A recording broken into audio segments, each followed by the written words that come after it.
उत्तर प्रदेश के श्रावस्ती में इन दिनों सबसे बड़ी चर्चा का मुद्दा है बुलडोजर की कार्रवाई। कभी मज़ारों और मदरसों पर चला प्रशासन का बुलडोजर, कभी अवैध मकानों और दुकानों को मलबे में बदल दिया गया। भिंगा के तहसील मोड़ में तो 20 से ज्यादा मकान और दुकानें कुछ ही घंटे में जमींदोज कर दी गई। इससे पहले भी कई मज़ारे और मदरसे इसी तरह धराशायी हो चुके हैं। अब इन कार्रवाइयों की गूंज दिल्ली तक पहुंच गई है।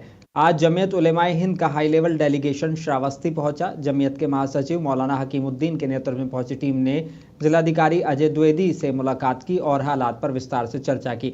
मुलाकात के बाद मौलाना हकीमुद्दीन ने बातचीत को पॉजिटिव बताया और कहा कि डीएम ने हमारी बातें गंभीरता से सुनी है और हमें भरोसा है कि न्याय होगा। बहुत कीमती वक्त निकाला और इतनी देर तक आप लोगों ने इंतजार किया, बहुत आभारी हूँ। जमीयत उलमा हिंद ने श्रावस्ती में ख़ासतौर से मदारिस के मामलात को लेके अभी डीएम साहब के पास से होके आ रहे हैं।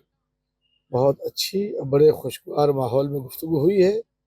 उम्मीद है कि इंशाअल्लाह अच्छा इसका रिजल्ट आएगा।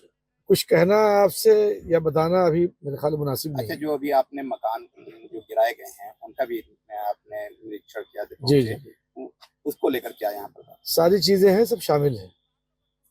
अच्छा, कल आपने मंत्री से मुलाकात किया था, उसमें कुछ बातें हुई थी, क्या बात? इसी हवाले से बात हुई थी और अभी फिर उनसे मिलेंगे और भी बात करने के लिए।